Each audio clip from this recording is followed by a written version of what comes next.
साथियों नमस्कार। हमने पिछली एक वीडियो के अंदर आवारा कुत्तों की समस्या के बारे में बात की थी।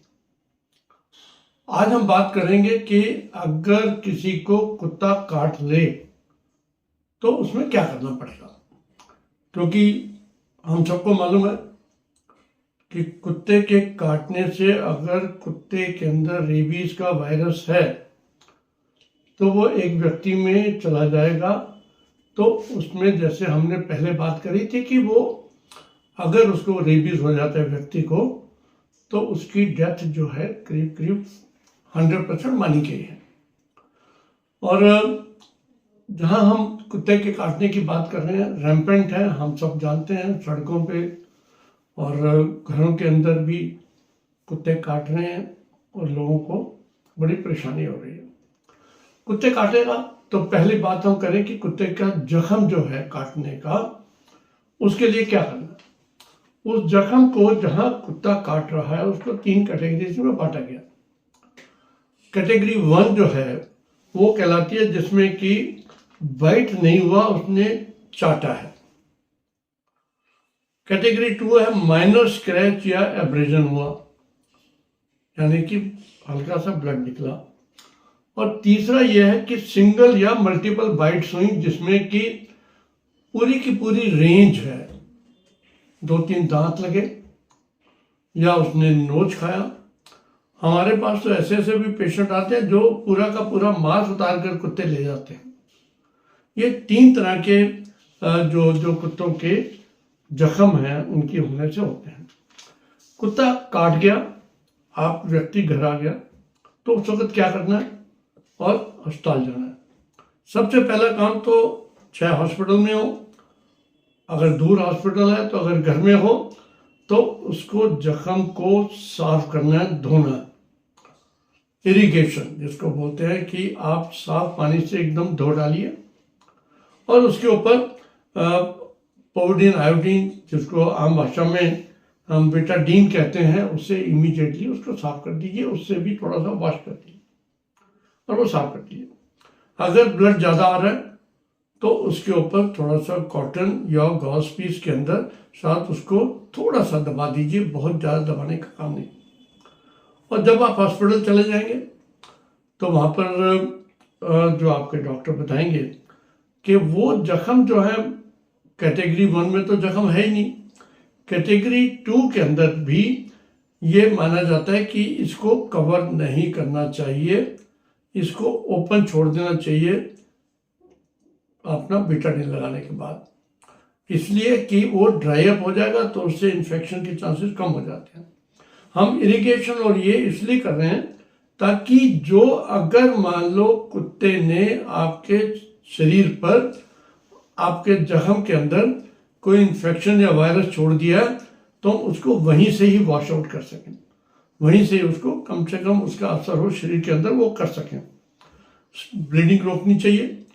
और अगर बहुत ज़्यादा जख्म है तो उसके अंदर आपको यूजुअली टांके नहीं लगाने होते, लेकिन अगर ज़रूरत पड़ती है, बहुत बड़ा जख्म है तो उसको लूज टांके जो हैं दूर दूर करके टांके लगाए जा सकते हैं।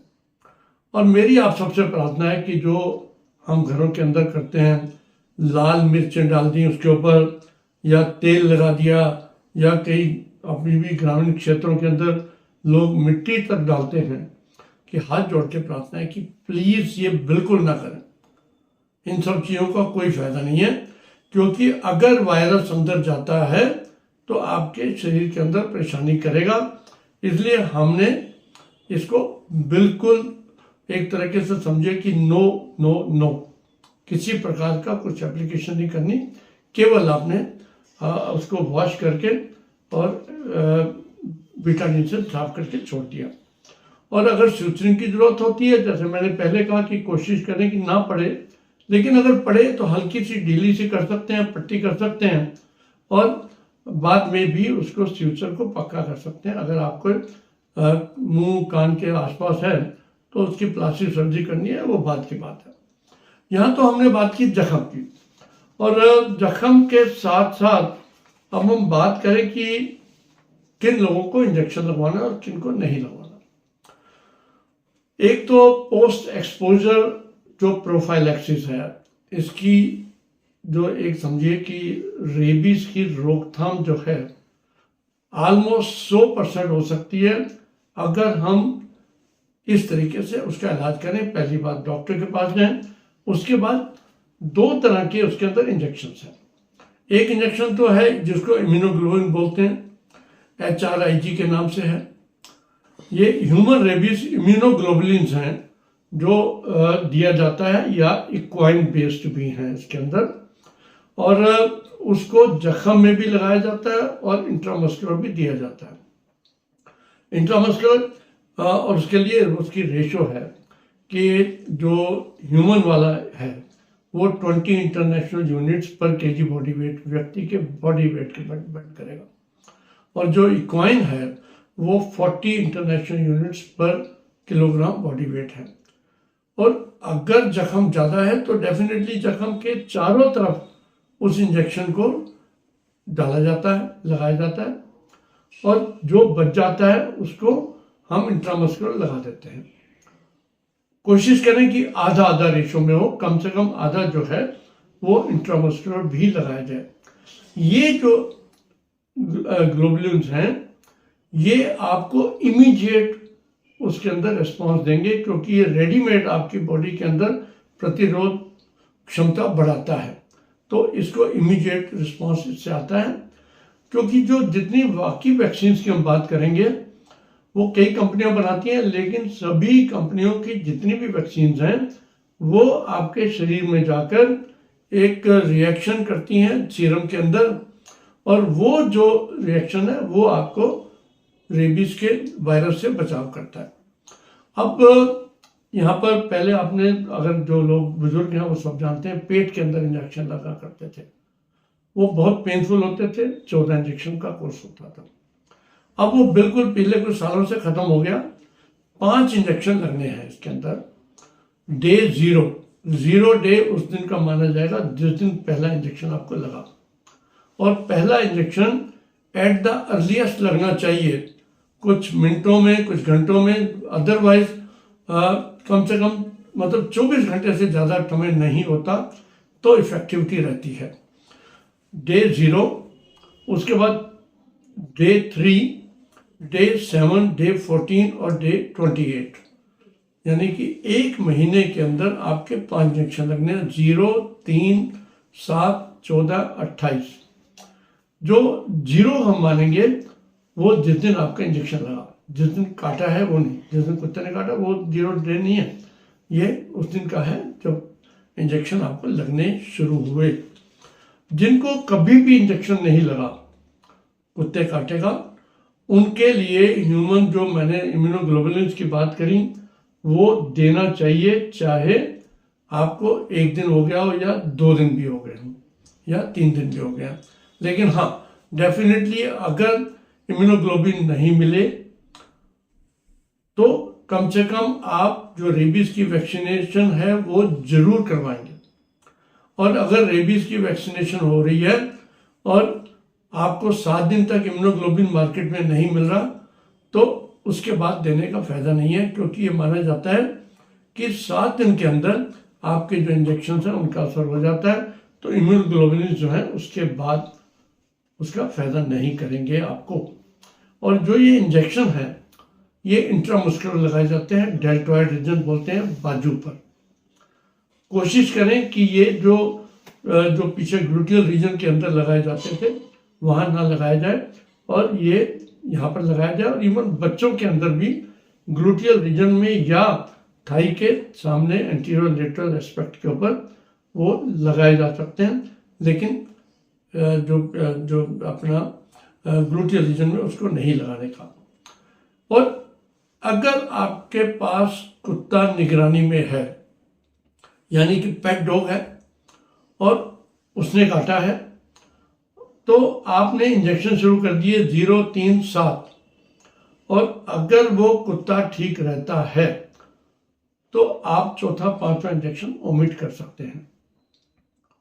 दोबारा समझ लीजिए, अगर कुत्ता ठीक रहता है 10 दिन तक तो आप चौथा और 5वां इंजेक्शन नहीं लगवाएंगे, क्योंकि अगर कुत्ते के अंदर इन्फेक्शन है तो ये अवश्य है कि 10 दिन के अंदर उसको सिम्टम्स भी पैदा हो जाएंगे और कुत्ते की मृत्यु भी हो जाएगी। तो ये इसमें ध्यान रखने वाली बात है।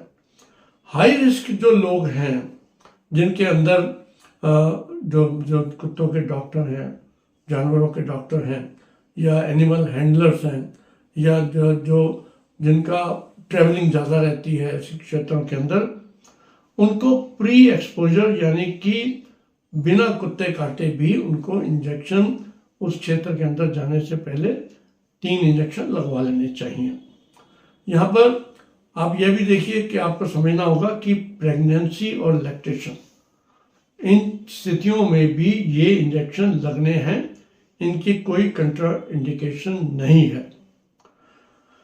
और अगर आपको दोबारा कुत्ते ने काट लिया, मान लो आज आपको कुत्ते ने काटा, 6 महीने के बाद काट लिया, तो आपको दोबारा इंजेक्शन लगाने की जरूरत नहीं है अगर आपने पहला कोर्स पूरा किया है।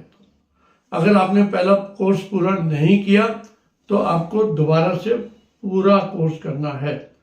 उसमें यह नहीं कि पहले 3 लग गए थे बाद में 2 लगा रहे हैं, दोबारा आपको 5 लगवाने पड़ेंगे। वैसे तो मार्केट के अंदर टेस्ट अवेलेबल हैं जिसमें कि हम उसका वो देख सकते हैं कि उसकी एंटीबॉडीज कितनी है, लेकिन अगर वो अवेलेबल नहीं है तो आपको पूरा का पूरा कोर्स करना है।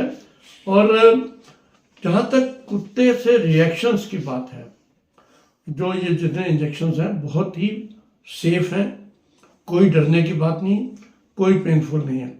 लेकिन कुछ लोगों के अंदर लोकल पेन हो गई वहाँ पर, या कोई थोड़ा सा हल्का सा बुखार हो जाए, या बॉडी वहाँ पर जहाँ इंजेक्शन लगा वहाँ हल्की सी स्वेलिंग हो जाए, इसके सिवा और कोई इसके अंदर किसी प्रकार का साइड इफेक्ट होने के चांसेस नहीं होते। ये कुछ बातें जो हैं हमको आम आदमियों को भी समझने पड़ेंगी, क्योंकि लोग विभिन्न प्रकार के प्रश्न करते हैं। तो आज हम ये देखें कि ये फुली प्रिवेंटेबल डिजीज है, नंबर 1, और नंबर 2, अगर किसी को इन्फेक्शन हो जाता है और रेबीज हो गई तो उसके लिए भी आप ये समझिए कि फुली जो उसके अंदर 100% डेथ के चांसेस रहते हैं। तो आओ हम सब लोग, ये कुत्तों की समस्या तो रहेगी, हम अपने आप को कैसे सेव कर सकते हैं, अपने डॉक्टर की सलाह लीजिए और अपने आप को बचा के रखिए। इन्हीं शुभकामनाओं के साथ आप सबका बहुत बहुत धन्यवाद।